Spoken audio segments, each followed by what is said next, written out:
দক্ষিণ রাজস্থানের সুন্দরতম শহর ও একসময়কার মেওয়ারের রাজধানী এই উদয়পুর। চারিদিকে বড় বড় পাহাড় আর মাঝখানে ছড়িয়ে ছিটিয়ে রয়েছে 5খানা বড় বড় লেক। তাই তো এই উদয়পুরকে বলা হয়ে থাকে দ্য সিটি অফ লেকস, অর্থাৎ লেকের শহর।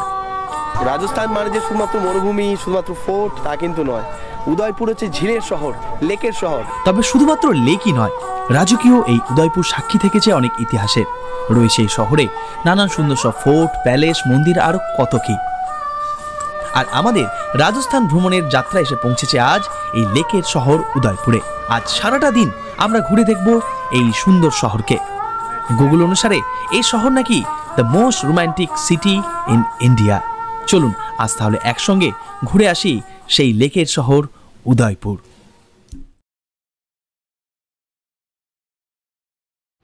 সুপ্রভাত। উদয়পুর থেকে আর একটা নতুন সকালে আপনাদের সকলকে স্বাগত জানাচ্ছি, একেবারে ব্রেকফাস্ট টেবিলে বসে। আমাদের অনেকেই টিমের বাকিরা প্রায় খেয়ে গেছেন। আজকে আমরা প্রোভাইড করেছি হচ্ছে পরোটা আর সঙ্গে হচ্ছে গরম গরম আলুর দম। এইটা খেয়ে আমরা যাবো হচ্ছে উদয়পুর সিটি ঘুরতে। আজকে পুরো দিন আমরা উদয়পুরে রয়েছি। লোকাল যত সাইট সিন রয়েছে মানে ফতেসাগর লেক, লেক পিছলা, সিটি প্যালেস, এগুলো সব ঘুরবো। ঘুরে আবার হোটেলে ফিরে আসবো, দুপুরে লাঞ্চ করে বিকালের দিকে আবার আমরা বেরোবো লোকাল মার্কেটগুলোকে একটু ঘুরে দেখতে আর লোকাল কিছু ফুড ট্রাই করতে। আপাতত আমরা এদিকে খাই। বলছি তোর বিড়ালটা এখনো বেঁচে আছে? এখন ওর বিড়াল যে কি মানে ভাগ্য নিয়ে জন্মেছে জানি না ভাই। দেখ ওটাকে নিয়ে ঘুরতে যাবি আজকে নাকি? ওটাকে নিয়ে ঘুরতে যাবি? ও ঘুরতে যাই।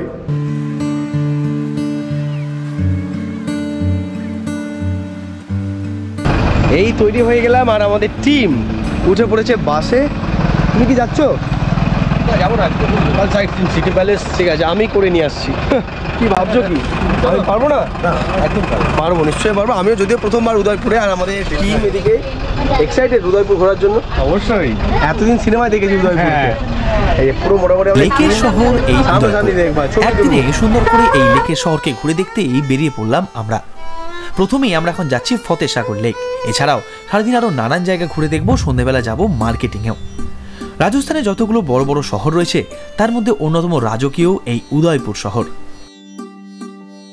আর আমাদের প্রথম গন্তব্য মিনিট 20-30-এর মধ্যেই আমরা পৌঁছে গেলাম সেখানে।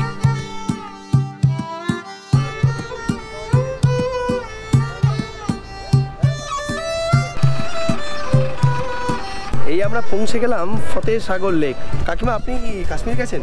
হ্যাঁ। দূর থেকে ডাল লেক মনে হচ্ছে না? পিছনে পাহাড় রয়েছে তো খানিক মনে হচ্ছে না আমরা সেই শ্রীনগরের ডাল লেকেই চলে এসেছি। দেখ এখানে বোটিং এর ব্যবস্থা রয়েছে, দেখি।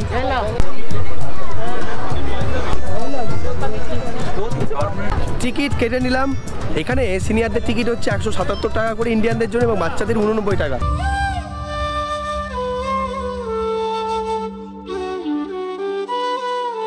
এখন এখানে জ্যাকেট দেওয়া হলো, লাইফ জ্যাকেট, যেটা সেফটি ফার্স্ট। তো সেই জ্যাকেট পরে এবার আমরা বোটে উঠবো। বাট বোটে না জায়গা দেখতে পাচ্ছি না 13 জন একসঙ্গে। বাট পরের বোটটা যাবো কথা ভাবছি। আর এই সানগ্লাসটা নিলাম এখান থেকে। কেমন লাগছে বলুন তো সানগ্লাসটা? ভালো? কমেন্ট করে জানান তো দেখি। গ্রুপ থাকলে একটা সুবিধা কী হয় জানেন? এরকম গ্রুপ থাকলে আমি দেখুন আমরা ওইখানে সবার সাথে যেতে পারতাম, বাট একটু দাঁড়িয়ে গেলাম। এখানে যে ছোট বোটটা আছে সেই বোটে করে আমরা এবার সবাই একসঙ্গে ঘুরবো। জাস্ট আমরা 13-14 জনই থাকবো ওই বোটটাতে। এই আমরা উঠে পড়লাম বোটে। আর বোটের 99% লোক হচ্ছে আমাদেরই গ্রুপের। এইটাই হচ্ছে সুবিধা। ঠাসাঠাসি করে বসে আরো লোক যাক, মিনিমাম মোটামুটি মিনিট 15-20 ঘোরাবে। ঘুরে আমাদের আবার নামিয়ে দেবে এই জায়গাটাতে। চলুন।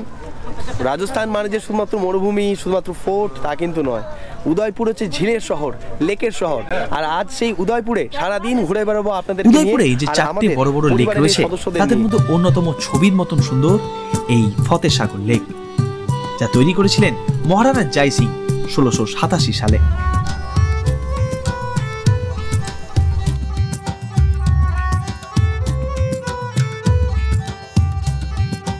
মাত্র মিনিট 15-20 জার্নি, বাট ছোট্ট কিন্তু সুন্দর। লেকটা এতটা পরিষ্কার পরিচ্ছন্ন আর চারিদিকে এতটা হালকা হিমেল হাওয়াটা বেশ ভালো লাগছে আর্লি মর্নিং এই রাইডটা করতে।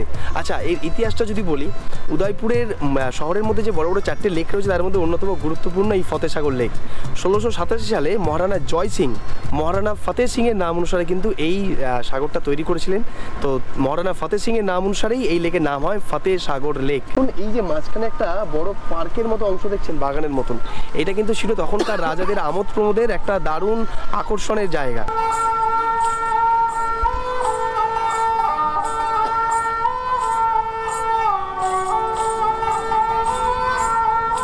উদয়পুর আমরা জানি ডেস্টিনেশন ওয়েডিং এর জন্য একেবারে ভারতের অন্যতম শ্রেষ্ঠ জায়গা। আর এখানে ডেস্টিনেশন ওয়েডিং বিভিন্ন ফোর্টে, এই ধরনের বিভিন্ন পার্কে, মানে এটা পার্ক বলার ভুল হবে নাকি, এটা কি বলবো, এটাকে গার্ডেন, হ্যাঁ এটা দ্বীপ, দ্বীপ দ্বীপ একটা দ্বীপ।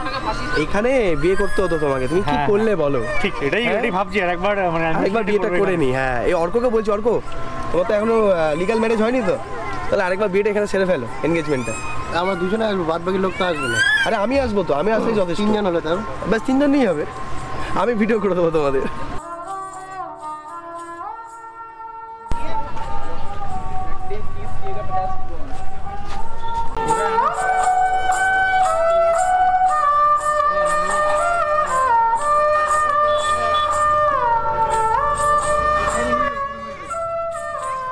ফতেসাগর লেক দেখে উদয়পুরের রাস্তা ধরে আমরা এখন চললাম আমাদের পরবর্তী গন্তব্য সেহেলেও কি বাড়ি দেখতে। সেহেলেও কি বাড়ি দেখতে, বাট বাইরে এখানে খুব সুন্দর ফল বিক্রি হচ্ছে, মানে রাস্তায় বিভিন্ন জায়গাতে ফল কিন্তু বেশ ভালো। এখানে ফল নিচ্ছে, আর ফুল কত ফুল আমরা নিলাম ওই অরেঞ্জ। সরস্বতী পুজো হয়ে গেছে, কুল খাওয়া যেতেই পারে এবার। আর এখানে লাল পেয়ারা পাওয়া যাচ্ছে। এই হচ্ছে সেহেলেও কি বাড়ি। উদয়পুর শহরে সব থেকে গুরুত্বপূর্ণ উদ্যান হলো এই সেহেলেও কি বাড়ি, যা তৈরি করেছিলেন 1710 থেকে 1734-এর মধ্যে মহারানা সংগ্রাম সিং তার রানীর জন্য। আর এই সেহেলেও কি বাড়ি চালনা হতো প্রায় 48 জন দাসী দ্বারা। বড় বড় মার্বেলের হাতি, ফোয়ারা, পদ্ম ফুলের পুকুর, এই সব দিয়ে দারুণ সুন্দর করে সাজানো এই সেহেলেও কি বাড়ি, যেটা কেবলমাত্র ছিল মহিলাদের জন্যই। প্রায় 300 বছর পুরানো এই বাগান। তখনকার দিনে রাজা 1710 থেকে 1734-এর মাঝে এই গার্ডেনটা তৈরি করেছিলেন। তখনকার রয়্যাল ফ্যামিলির মহিলা এবং মেড, সার্ভেন্ট, যারা চাকর বাকর ছিলেন, তাদের জন্য, তাদের উদ্দেশ্যেই কেবলমাত্র তারাই এই বাগানে আসতে পারতেন। আমোদ প্রমোদের ব্যবস্থা সমস্ত রকম এখানে ছিল, এবং সেই জন্যই এই বাগানের নামকরণ করা হয় সেহেলেও কি বাড়ি। মানে মেয়েদের বন্ধু বান্ধব সকলে মিলে এখানে মহিলারা আনন্দ উচ্ছ্বাস করতেন, তো সেইখান থেকে নাম হয়েছে সেহেলেও কি বাড়ি। দারুণ সুন্দর, 30 টাকা করে এন্ট্রি ফিস। ভেতরে ঢুকলাম, সামনের অংশটা পুরো ফুল টুল দিয়ে গার্ডেনের মতো সাজানো, আর ভেতরের অংশটা কিন্তু একেবারে ফোয়ারা, পুরো সুইমিং পুলের মতন, মানে যেমন আগেকার দিনের লাক্সারিয়াস রাজার বাড়ির মতো থাকতো আর কি, সেরকম ঠিক ওই বাগান বাড়ি টাইপের।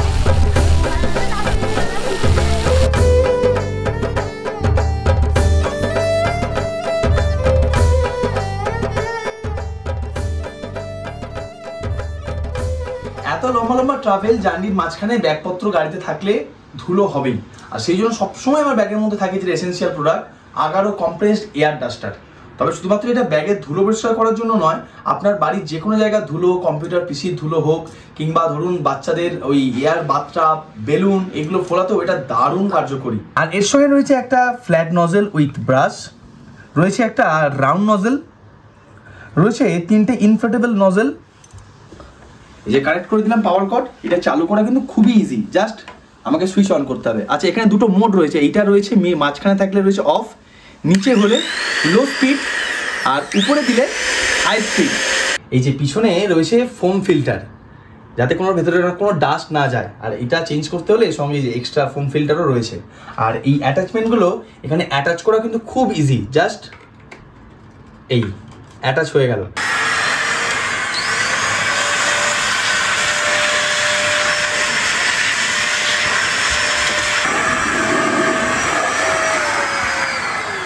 আর এই রাউন্ড নজেল দিয়ে আপনি ইজিলি ঘরের যে কোনো কোণা, পর্দা, এই সমস্ত কিছু ধুলো, ডাস্টও কিন্তু ইজিলি পরিষ্কার করে ফেলতে পারেন। আর এরকম প্রোডাক্ট প্রত্যেক বাড়িতে বা প্রত্যেক ট্রাভেলারে থাকা উচিত। আর সেই জন্য এই প্রোডাক্টের লিঙ্কটা দিয়ে দিলাম নিচে ডিসক্রিপশন বক্সে, অবশ্যই চেক করুন। আর আমাদের রাজস্থান ভ্রমণের ভিডিওটা কন্টিনিউ করি। সোজা সোজা ডান দিকে সোজা।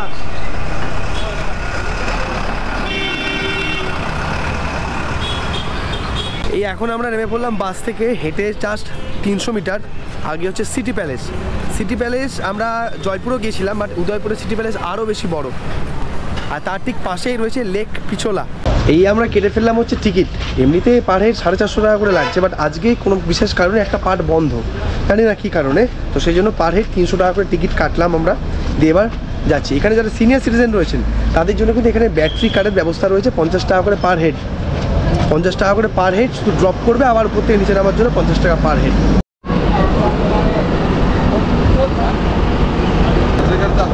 কেমন লাগছে সিটি প্যালেসটা দেখে? খুব ভালো। চিত্তর থেকে রাজধানী উদয়পুরে স্থানান্তরিত হওয়ার পর প্রায় 400 বছর ধরে এই উদয়পুরে সিটি প্যালেস তৈরি করেছিলেন মহারানা দ্বিতীয় উদয় সিং, যা আজকের দিনে উদয়পুর আসা প্রত্যেক পর্যটকের কাছে সব থেকে বড় আকর্ষণের কেন্দ্রবিন্দু।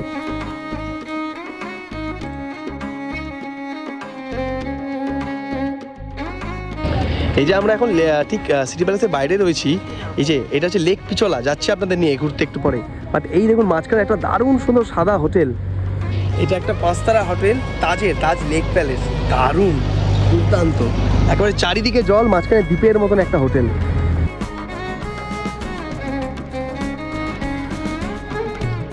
এখন ভিতরে ঢুকলাম সিটি প্যালেসের মিউজিয়াম, যার জন্য অ্যাকচুয়ালি টিকিটটা দেওয়া। এই দেখুন এক বিরাট অংশ জুড়ে অবস্থান করছে উদয়পুরের সিটি প্যালেস লেক পিছলার একেবারে পারে। আর এই বিশাল অংশের একটা বড় অংশ রয়েছে প্রাইভেট প্রপার্টি, তবে অল্প কিছুটা অংশ যেটা রয়েছে সাধারণ টুরিস্টদের জন্য, সেটাই আজ ঘুরে দেখাবো আপনাদের।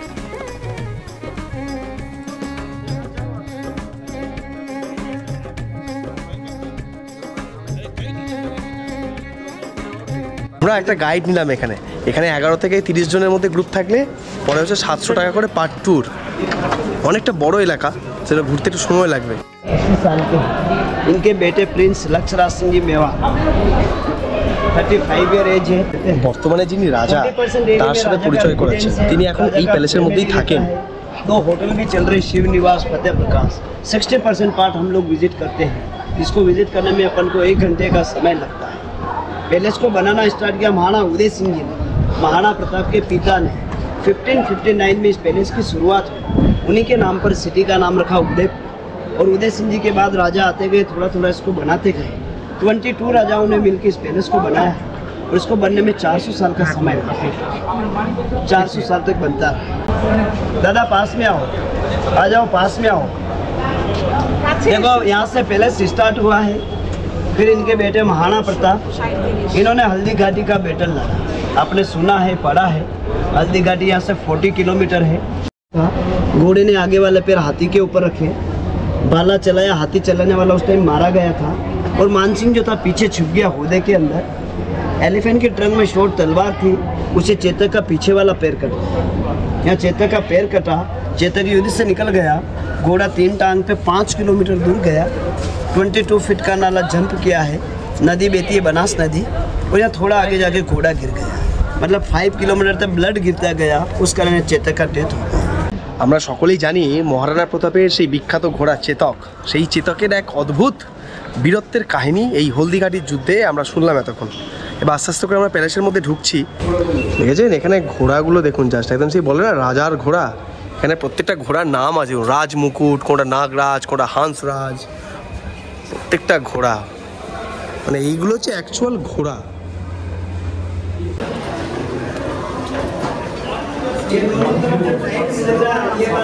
এখানে গণেশ আর লক্ষ্মী দুটো মূর্তি প্রতিমা রয়েছে, এটা 400 বছর পুরনো, একটাই মার্বেল থেকে তৈরি।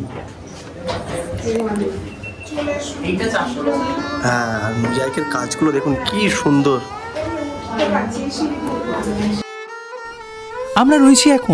আমরা এখন রয়েছি সিটি প্যালেসের একেবারে অন্দরমহলে। এখানে রয়েছে ঐতিহাসিক নানান জিনিস, রয়েছে চেতক ঘোড়ার এক প্রতিমূর্তি, রয়েছে তখনকার দিনে রাজাদের ব্যবহৃত অস্ত্রশস্ত্র, এমনকি যুদ্ধের সরঞ্জাম, পোশাক, সমস্ত কিছু। আমরা এখন দেখছি সেই সময়কার আসল সব অস্ত্রশস্ত্র, কি সুন্দর করে যত্ন করে সাজিয়ে রাখা, যত্ন করে রাখা। দেখুন এইদিকে এইদিকে এইদিকে, सोने का नहीं है, सोने का आगे बता दो। রাজার ব্যাপার রাজার মতন ব্যাপারটা বোঝাচ্ছে। দেখুন আমরা পিঠ চুলকানোর জন্য কি ইউজ করি, এটা প্লাস্টিকের 10 টাকা 20 টাকা, রাজারা ইউজ করতে রূপোর। আর এগুলো সব সোনা, হ্যাঁ যেগুলো দেখছেন এগুলো সব সোনার। दादा ऊपर से गन लगा देखो। বাহ, সব বন্দুক।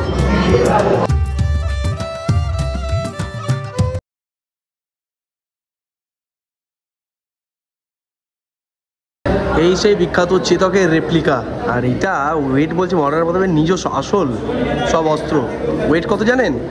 35 কিলো।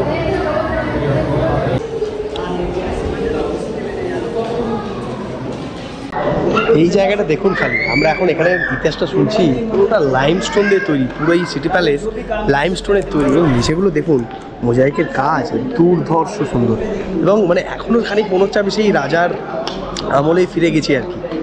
গাইড ছাড়া কিন্তু এই জায়গাগুলো ঘোরার কোনো মানে নেই। पहले हम लोग इनके दर्शन करेंगे। उस समय इसके अंदर 1 लाख चांदी के सिक्के भरे जाते हैं। जब नया राजा का अभिषेक होता है तिलक, चांदी के सिक्के 70% पैसा चैरिटी में जाता, दान पुण्य में 30% पैसा राजा पब्लिक पे। যখন নতুন রাজার তিলক হতো তখন এখানে 1 লাখ রূপোর মুদ্রা দেওয়া হতো।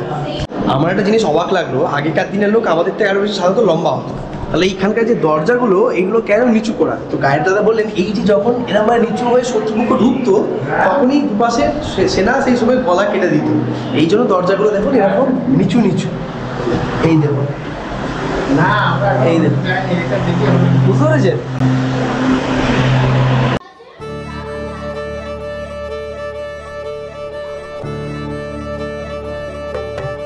এই যে পুরো জায়গাটা দেখছেন 300 বছর আগে এই জায়গাটা হোলি খেলার জন্য ইউজ হতো। এই যে মাঝখানে যে বড় জায়গাটা দেখছেন এখানে রং মিশিয়ে হোলি খেলা হতো, কিন্তু আজও হোলি হয় বাট এখানে হয় না, নিচে হয়। সিটি প্যালেস পাখির চোখে কেমন লাগে দেখবেন।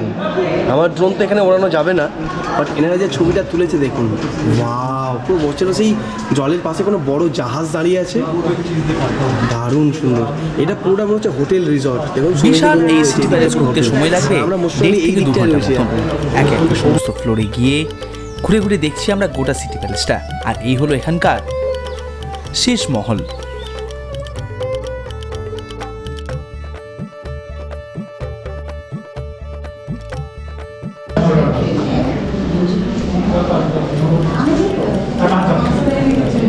এখানকার বিভিন্ন রাজবংশের বিভিন্ন সময়কার দারুণ সব কাহিনী, কোনোটা যুদ্ধের, কোনোটা হোলি খেলার, কোনোটা আমোদ প্রমোদের, কোনোটা মানে রাজবংশ সংক্রান্ত সমস্ত গল্প এখানে পটচিত্রের মাধ্যমে কি দারুণ সুন্দর করে ফুটিয়ে তুলেছে গোটা এই জায়গাটাতে। এবং এখানে অনেকটা কাজ সোনা দিয়ে করা আবার।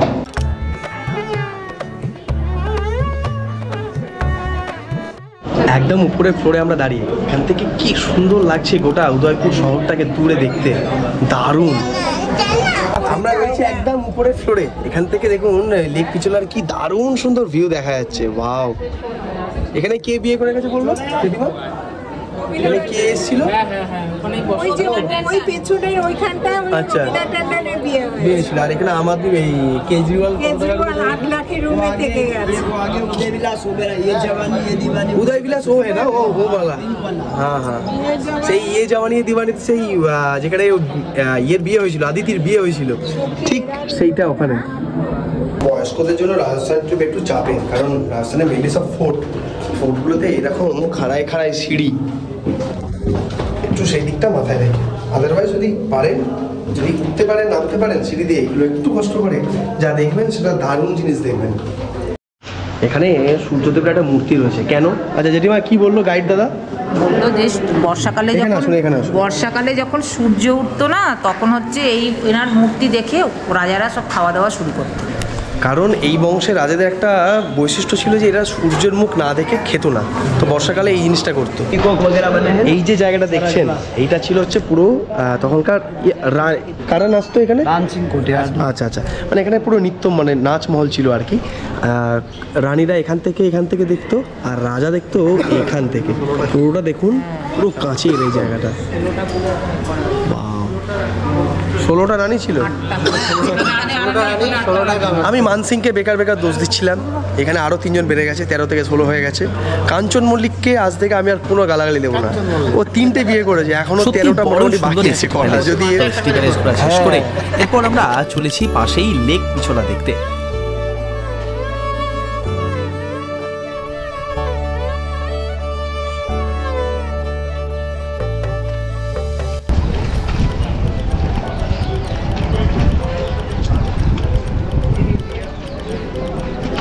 এটা হলো লেক পিছোলা, মানে উদয়পুরে যে 4টে বড় বড় লেক রয়েছে, হ্রদ রয়েছে, তার মধ্যে সবথেকে বড় এবং সবথেকে সুন্দর এই লেক পিছোলা। আর এই কারণেই উদয়পুরকে বলে দ্য সিটি অফ লেকস। দারুণ। এবং এই জায়গাটা যেখানটা এই বোট কাউন্টার, এখানে আপনি না বোটও চাপতে পারেন। পার হেড 300 টাকা বাচ্চাদের আর 400 টাকা বোধ হয় অ্যাডাল্টদের। বোট হাউস আছে। হ্যাঁ, এই তো বোট হাউস আপনার এখানে একদম পাশেই রয়েছে, কিন্তু আপনি টিকিট কেটে ঘুরতে পারেন। কুলফি হ্যালো, এটা কোন ফ্লেভার নিয়েছো তুমি? এটা কেসার পিস্তা। केसर पिस्ता। আর দাদার? राबड़ी। राबड़ी। और जेठूर? केसर। ये कौन सा है? ये राजभोग है। राजभोग है। कौन सा सबसे अच्छा होगा? राजभोग बेस्ट है, गुलकंद बेस्ट है, राजभोग बेस्ट है। राजभोग बेस्ट है। राजभोग एक दीजिए। राजभोग नहीं এটা কোনটা? রাজভোগ। ঠান্ডা লাগা প্রতিবার আসবে। এই রাজস্থানের আসল কুলফি, মটকা কুলফি 40 টাকা করে রাজভোগ, আরো বিভিন্ন ফ্লেভারের আছে।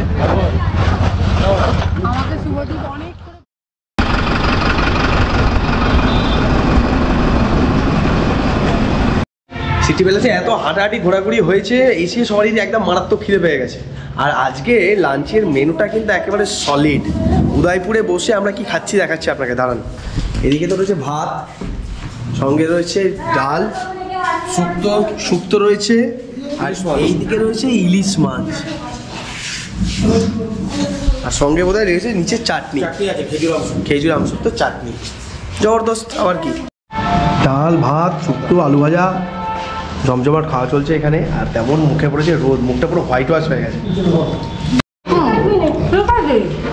যখন আমার সাথে দেবাশিসের ট্রিপটা তৈরি নিয়ে একটা প্ল্যান হয়, তখন বলেছিলাম শীতকাল হলেও ইলিশ, পাবদা, চিংড়ি, ভেটকি, মোটামুটি সব রকমের মাছ যেন আমাদের ট্রিপে থাকে। বিভিন্ন দিন বিভিন্ন রকমের মাছ আমরা খাওয়াবো আপনাদের।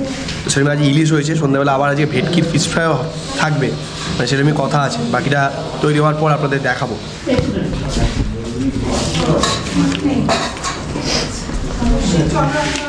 দীঘার ইলিশ খেলাম, তারপর উদয়পুরে ইলিশ খাচ্ছি।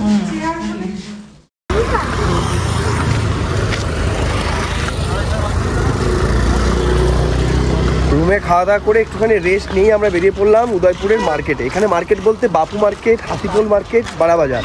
বড় বাজারটা হচ্ছে হোলসেল মার্কেট, বাকিগুলো মানে যদি নিজের বা ফ্যামিলি বা কাউকে গিফট দেওয়ার জন্য কিছু কেনাকাটি করতে চান, শপিং করতে চান, জামা কাপড়, ওই হাতিপোল আর বাপু বাজার একসঙ্গে লাগোয়া আমাদের হোটেল থেকে। সেখানে আমরা যাচ্ছি এখন সকলে মিলে।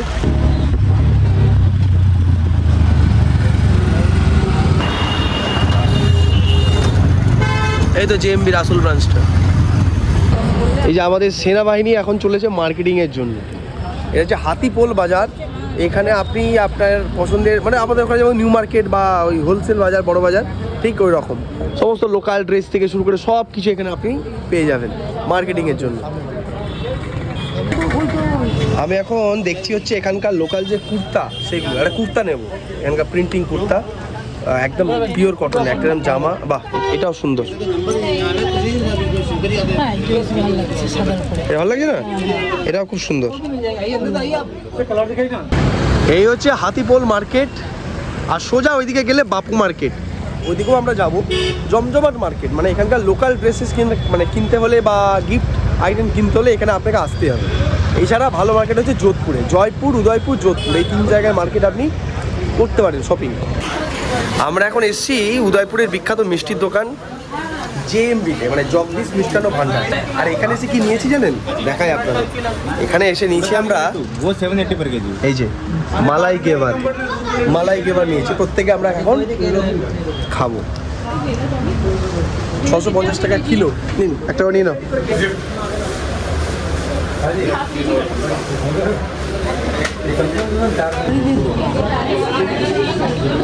জেঠু টেস্ট করুন গেভার। এর আগে খেয়েছেন নাকি? একটু অন্যরকম খেয়ে দেখুন। আরে পুরোটা আপনার।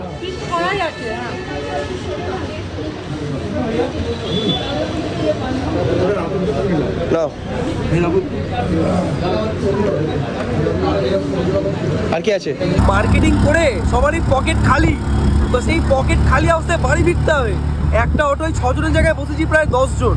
কীভাবে যাচ্ছি দেখুন, পুরো পকেট খালি হয়ে গেছে। বা বাকি টুকটাক করতে হবে, বাজেট কম, ওই জন্য একটা অটোতে পিছনেও জায়গা নেই, তাও বসে পড়েছি এভাবে 3 জনে।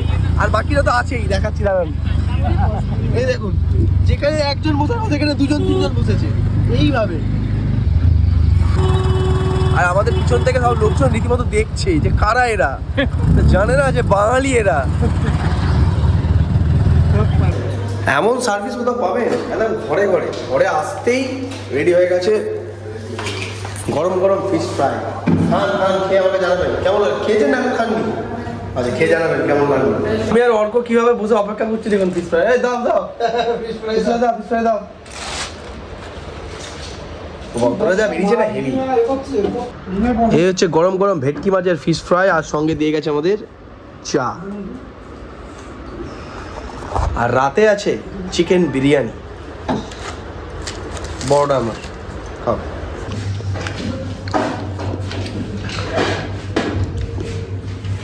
উদয়পুরকে আমরা কালকে সকাল সকাল একদম আর্লি মর্নিং বিদায় জানাবো। তাই বিদায় জানানোর আগে আমরা আজকে রাতটা উদয়পুরে সেলিব্রেট করছি চিকেন বিরিয়ানি দিয়ে। ঠিক যেমন প্ল্যান করেছিলাম যে উদয়পুরে আমরা বিরিয়ানি খাওয়াবো, প্ল্যান সাকসেসফুল। চিকেন বিরিয়ানি হয়েছে, চিকেন বিরিয়ানির সঙ্গে রায়তা, আলু তো রয়েছেই, সঙ্গে রয়েছে সালাড। বিরিয়ানি কেমন হয়েছে সৌরভদা? খুব ভালো হয়েছে। ঠিক। আমি এদের রাতে প্রথম বিরিয়ানি খেয়েছিলাম কোথায়, অরুণাচলে, তাও হয় না, ঈদের দিন বিরিয়ানি করেছিল। আমি মনে হলো কলকাতা স্টাইলে কোনো বিরিয়ানি ওখানে বসে খাচ্ছি, এত ভালো করেছিল। লাইট সুন্দর করে, দারুণ, খুব ভালো হয়েছে। উদয়পুরে ছিল আজ আমাদের শেষ রাত। পরদিন খুব সকাল সকাল উঠে আমরা রওনা দিয়েছিলাম মাউন্ট আবুর জন্য। সেই গল্প নিয়ে ফিরছি আমাদের রাজস্থান ভ্রমণের আগামী পর্বে। আর উদয়পুর ঘোরার ভিডিও যদি ভালো লেগে থাকে তাহলে অবশ্যই ভিডিওটাকে একটা লাইক করে চ্যানেল নতুন সাবস্ক্রাইব করে কমেন্ট করতে ভুলবেন না। তাহলে চলুন দেখা হচ্ছে পার্বত্য রাজস্থান থেকে আগামী পর্বে।